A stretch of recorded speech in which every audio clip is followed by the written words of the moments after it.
మీరు మామూలుగా అంటే మీరు స్వీయ నియంత్రణ ఉంటుందా? మనం ఇంతకంటే మించి మనం కొన్ని ప్రయోగాలు, పద ప్రయోగాలు చేయొద్దు. అంటే మనం చేసే వేదికను బట్టి అండి అది. ఇప్పుడు సీరియల్ పాట రాస్తున్నాం అంటే దానికి ఒక రకమైన నియంత్రణ ఉండాలి. ఎందుకంటే కుటుంబ సమేతంగా పెద్దలు అందరూ ఇంట్లో చూసే అంశం కాబట్టి సీరియల్ అనేది దానికి ఒక రకమైన పరిధి ఉండాలి. సినిమా అనేటప్పటికీ ఇంకొంచెం ప్రైవసీ పెరుగుతుంది. అంటే ఫ్రెండ్స్తో సమవయస్కులతో పబ్లిక్లో చూసినా కూడా సమవయస్కులతో చూస్తారు కాబట్టి వాళ్ళ కంఫర్ట్ లెవెల్స్ ఒకలా ఉంటాయి. అక్కడ దాని పరిధి కొంచెం ఎక్కువ. అలా వేదికను బట్టి మనం మార్చుకుంటూ ఉండాలి. అంటే ఎవరికి కావాల్సిన వినోదం వాళ్ళకి ఇవ్వాలి కాబట్టి నాకు నియమాలు మడికట్టు కూడా లేవు. కానీ అది ఎక్కడ రాస్తున్నాం అన్న దాన్ని బట్టి ఉంటుంది. ఓటీటీకి ఇంకొంచెం మోతాదు ఎక్కువ ఉంటుంది. ఓటీటీకి మోతాదు కొంచెం ఎక్కువ, అంటే కొంచెం స్వేచ్ఛ ఎక్కువ ఉంటుంది. స్వేచ్ఛ ఎక్కువ ఉంటుంది. యూట్యూబ్ వీడియోలకి రాస్తున్నాం అనుకోండి, దానికి అంటే మీరు చూస్తేనే అర్థం అవుతుంది మీకు. ఓటీటీ కంటెంట్లో మామూలు సంభాషణలో కూడా పరుష పదజాలం ఉంటుంది. అవును, అదే పాటల్లో కూడా పరావర్తనం చెందుతుంది.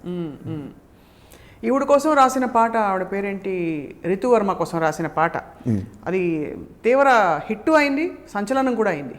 ఆ పాట నేపథ్యం చెప్పగలుగుతారా మాకు? దిగు దిగు దిగు నాగా. అది మనం ఒక సినిమాలో హీరోని ఉద్దేశించి రాస్తున్నప్పుడు కేవలం స్టోరీయే కాకుండా ఒక్కొక్కసారి ఇప్పుడు చిరంజీవిలా నిలిచింది నగరమే చిరంజీవి పేరు తెస్తే అభిమానులకు ఒక ఆనందం కదా. అలా ఆ సినిమాలో నాగశౌర్య, నాగవంశీ, ఇలా నాగ పేరు సంబంధించి ఆ సినిమాలో పనిచేసిన వాళ్ళు చాలామంది ఉన్నారు. నాగలక్ష్మి, సౌజన్య.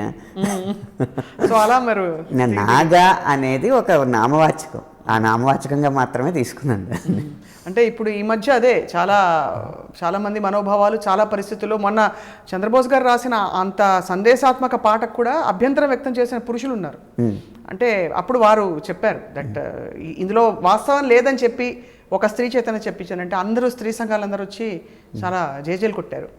అండ్ అలాగా మంచి పాట ఉన్నప్పుడు ఎప్పుడూ ఆదరిస్తారు, డెఫినెట్గా అటువంటి పరిస్థితులు ఉండవు. కానీ మీరే ఎనీవే మీరు కాంట్రవర్సీస్కి స్పందించరు, చెల్లించరు. మీరు పర్లేదు అడగచ్చు, దాని మీద మీ స్పెసిఫిక్ క్వశ్చన్ ఏంటో చెప్పండి, చెప్తాను.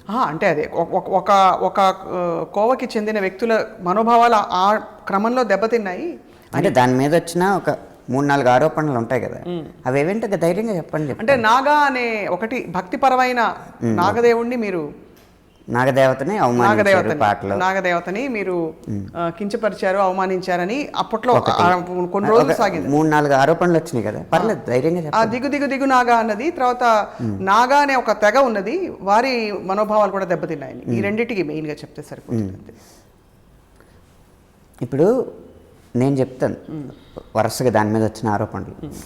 ఒకటి, నాగదేవతను అవమానించారు ఆ ట్యూన్ తీసుకుని. అవును. తర్వాత ఒక భక్తి పాటని ఐటమ్ సాంగ్ లాగా రాశారు, ఐటమ్ సాంగ్లో పెట్టారు. 3 ఆ పాటని అర్ధనగ్న ప్రదర్శనలు చేసే పాటలో కలిపేశారు. 4 హిందువుల మనోభావాలు దెబ్బతిన్నాయి. అవును, ఇది మీ ఫస్ట్ 3 వస్తే ఇది 4వది వచ్చేసినట్టే. అందుకని అవన్నీ చెప్పమన్నాను. రైట్, చెప్పండి. సో ఒక్కొక్క దానికి చెప్దాం. ఇంకేదైనా ఆరోపణలు గుర్తుంటే చెప్పండి. లేదు, అన్నిటికీ ఇక్కడ వివరణ ఇచ్చారు. లేదు, వాళ్ళ పాట మీరు అంటే ఆ పాట తాలూకు భక్తి నేపథ్యాన్ని మీరు పక్కన పెట్టారని. అది నాగదేవతని అవమానించారు. నాగదేవత ఎవరు? నాగుల తల్లి ఎవరు? వినత సోదరి కద్రువ. కద్రువ ప్రశంస కానీ కద్రువ విమర్శ కానీ ఇందులో ఉందా? లేదు. ఆ పాటలో దిగు దిగు దిగు నాగా, నాగన్న దివ్యాసుందర నాగ, అక్కడ నాగన్న అన్న సంబోధన ద్వారా నాగదేవత వచ్చింది. అవును. ఇక్కడ ఆ సంబోధన ముందే తీసేసి నాగో ఓ నాగ, దిగు దిగు దిగు నాగ, నాగో నా దివ్యాసుందర నాగ అనేటప్పటికే అది దైవనామవాచకం నుంచి పురుషనామవాచకంలోకి మారిపోయింది. ఈ ట్యూన్ తీసుకోవడమే తప్పంటే మా పెద్దలు మాకు మార్గదర్శకులు కదా. జ్ఞాన్పీఠ అవార్డు దక్కిన వ్యక్తి ఖచ్చితంగా ఒక సంస్కారాన్ని పాటించిన వ్యక్తికే దక్కుతుంది కదా. అవును, గతంలో తీసుకున్నారు ఇది. అదే సాహిత్యాన్ని సినారే గారు దిగు దిగు నాగా నెత్తి మీద డేగ అని రాశారు. ఆ పాటలో కనీసం ఇది పురుషనామవాచకం అని చెప్పడానికి కూడా లేకుండా ఒక నాగపాము పాకుతూ ఉంటుంది అవును విజువల్గా. తర్వాత పాటలో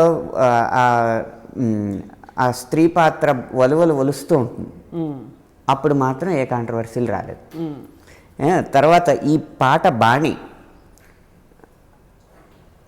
దిగు దిగు దిగు భామ ఈ ప్రేమ లోతెంతో చూద్దామా అని చిరంజీవి గారి సినిమాలో వాడారు. అవును, గతంలో జరిగిన దాన్ని బట్టేగా మేము చేస్తాం. ఇప్పుడు సోషల్ మీడియా ఉందని నాకు రాజకీయంగా పలుకుబడి రావట్లేదు, ఏదో ఒకటి పట్టుకుని ఈ తీగ పట్టుకుని డొంకో లేకపోతే కుక్కతో కట్టుకుని గోదావరి ఈదాలన్న ఉద్దేశంతో వచ్చేసి చేసేస్తే దానికి మేము ఎందుకు స్పందిస్తాం? పైగా ఆ సమయంలో స్పందించవచ్చు. పోనీ స్పందిస్తే దాన్ని ఒకసారి ఆరోపణ చేసిన వాళ్ళు అవునండి మీరు చెప్పింది నిజమండి అని ఎందుకు ఒప్పుకుంటారు? దాన్ని ఇంకా ప్రత్యారోపణ, ఆ ప్రత్యారోపణకి ఇంకా ప్రత్యారోపణ చేసి దాన్ని పెద్దది చేసి సినిమా మీద మంటలు పేడలో చల్లడానికి ఉపయోగిస్తారు. ఆ నిర్మాతకు నేను నష్టం ఎందుకు కలిగించాలి? సో అందుకే స్పందించారు మీరు. అందుకే స్పందించాలి. కానీ ప్రతిదానికి వివరణ ఇస్తాను. నాగ అయింది, నాగదేవతని అవమానించే అన్నారు. నాగదేవత కద్రువాని కానీ కద్రువ సంతానాన్ని కానీ తక్షకుణ్ణి కానీ వాసుకిని కానీ ఎవరిని ఏ నాగుల పేరు అందులో పెట్టలేదు. నాగా అన్న ఒక పదం తప్ప. నాగా అన్న పదాన్ని కూడా పురుషనామవాచకంగా ఎలా మార్చానో మీకు వివరణ ఇచ్చాను. నాగన్న అనేది తీసి నాగో నాన్న దివ్యాసుందర నాగ అని పెట్టాను. 3 ఐటమ్ సాంగ్. ఐటమ్ సాంగ్లో ఇది వాడారు అన్నారు. అది ఐటమ్ సాంగ్ ఎలా అవుద్ది? ఐటమ్ సాంగ్ అంటే నిర్వచనం ఏంటి? ఒక అమ్మాయి కొంతమంది పురుషుల్ని ఉద్దేశిస్తూ పాడేది ఐటమ్ సాంగ్. ఒక అమ్మాయి తన ప్రియుడిని ఉద్దేశిస్తూ పాడేది ఐటమ్ సాంగ్ ఏ విధంగా అవుద్ది? అది ప్రేమ పాటే అవుతుంది. ప్రేమ పాటే కదా. ఇప్పుడు నాగా అన్న జాతిలో ప్రేమ ఉండదా? కనీసం నాగుల్లో ప్రేమ ఉండదా? ప్రేమ తప్ప ప్రేమ ఐటమ్మా? కాదు కదా. అది ఏ విధంగానూ ఐటమ్ సాంగ్ కాదు. కాలేజీలో తన ప్రియుడికి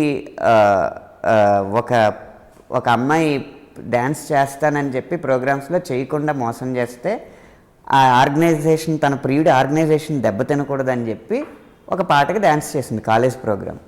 అయితే ఇప్పుడు కాలేజీలో అమ్మాయిలు డ్యాన్స్ చేస్తే అది ఐటమ్ సాంగ్ అయిపోద్దా? స్టూడెంట్స్ డ్యాన్స్ చేస్తే అవ్వదు కదా. అది ఐటమ్ సాంగ్ కానే కాదు. ఇక అర్ధనగ్న ప్రదర్శన. ఆ పాటలో అర్ధనగ్న ప్రదర్శన ఏముందండి? అయినా అంటే ఉన్నా మీరు దానికి బాధ్యత వహించలేరు కదా. వహించకపోయినా కూడా సినిమా బృందంలో సభ్యుడిని నేను. అర్ధనగ్న ప్రదర్శన ఇచ్చే పాటకి సాహిత్యం రాసిన అనడానికి అర్ధనగ్నం అనేదానికి సెన్సార్లో కొన్ని పరిమితులు ఉన్నాయి కదా. వాళ్ళ నిర్వచనాలు వాళ్ళకు ఉన్నాయి కదా. మోకాలు పైకి బట్టలు వేస్తే అది అర్ధనగ్న ప్రదర్శన. పోనీ లిటరల్గా తీసుకున్న ఆ అమ్మాయి ఎత్తు కొంత ఉంటే ఆ అమ్మాయి ఎత్తులో బట్టలు సగం ఉంటే అర్ధనగ్న ప్రదర్శన. కాళ్ళ వరకు హాయిగా పరికిణి వేసుకుంటే అది అర్ధనగ్న ప్రదర్శన ఎలా అవుద్ది? కేవలం బురద జల్లడానికి పదాలు వాడేయడమే అంతే అంటారు.